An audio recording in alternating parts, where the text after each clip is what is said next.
Railway भर्ती प्रक्रिया और भी सुचारू रूप से हो, पारदर्शी हो और इसके अलावा एक और बड़ा फैसला लिया गया है।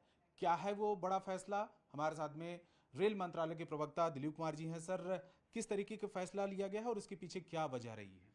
रेलवे विश्व के सबसे बड़े नियोक्ताओं में से एक है और रेलवे में जो भर्ती की प्रक्रिया है वो काफ़ी पारदर्शी तरीके से है, चाहे वह क्लास वन की भर्ती हो या फिर ग्रुप सी और लेवल वन की भर्ती हो।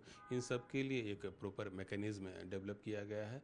और हमारे यहाँ जो नियुक्ति की प्रक्रिया का खास करके ग्रुप सी में है, उसके लिए वार्षिक भर्ती कैलेंडर जारी किया गया है और ऐसा पहली बार 2024 में किया गया है, जिसमें यह प्रावधान किया गया है कि नोटिफिकेशन से लेकर के फर्स्ट स्टेज की परीक्षा में औसतन 8 महीने का समय लगे।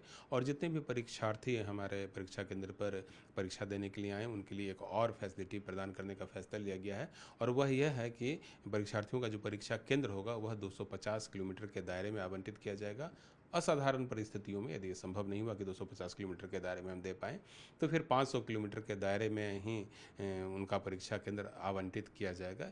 इसके अलावा एक और फैसला लिया गया है, वह है चेहरे के सत्यापन से संबंधित है। फेशियल रिकॉग्निशन सिस्टम परीक्षा केंद्रों पर लगाया जाएगा और आधार ई-केवाईसी के माध्यम से चेहरे का सत्यापन किया जाएगा। रियल टाइम फेस मैचिंग भी की जाएगी रजिस्ट्रेशन के समय। और जो एप्लीकेंट का जो फोटोग्राफ है और रजिस्ट्रेशन के टाइम से जो फ़ोटो यूज़ किया गया, उन सब का मिलान करते हुए ही परीक्षा देने की अनुमति दी जाएगी। पूरी प्रक्रिया को पारदर्शी बनाने के लिए और नकल तथा धोखाधड़ी रोकने के लिए 100% जैमर सभी परीक्षा केंद्रों पर लगाने का फैसला लिया गया है। और सफलतापूर्वक हम लोगों ने पिछली कई परीक्षाओं में इस बात को इंश्योर भी किया है।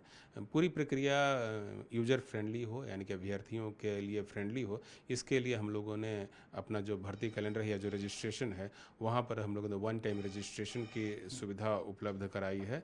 और अपने जो वेबसाइट है उसको भी उसी हिसाब से डेवलप किया है। हमारा जो आरआरबी का जो वेबसाइट है वह दिव्यांगजनों के अनुकूल बनाया गया है।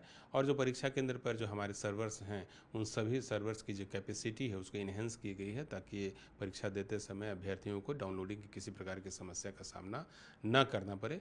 और बाकी जो भी प्रक्रियाएँ हैं उसको भी चुस्त दुरुस्त किया गया है। पूरे सिस्टम को कई बार रिव्यू किया गया है ताकि पारदर्शी तरीके से परीक्षाओं का आयोजन किया जा सके। धार्मिक प्रतीकों को लेकर किस तरीके का फैसला और क्या है वो?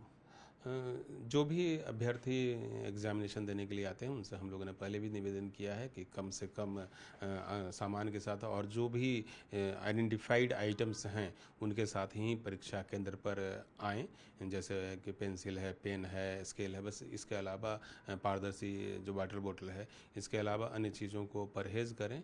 लेकिन जो पहनावा का मामला है उसमें जो धार्मिक प्रतीक के जो चीज़ें हैं उनको इस्तेमाल करने की अनुमति दी गई है। लेकिन जब भी ऐसा अभ्यर्थी मतलब कि प्रतीकों के साथ आएंगे तो उसकी प्रॉपर जांच की जाएगी और एंट्री गेट पर ही हम लोग यह सुनिश्चित करने की कोशिश करेंगे कि जितने भी ऐसे सामान लोग ले जा रहे हैं वह प्रॉपर तरीके से जांच कर ली जाए।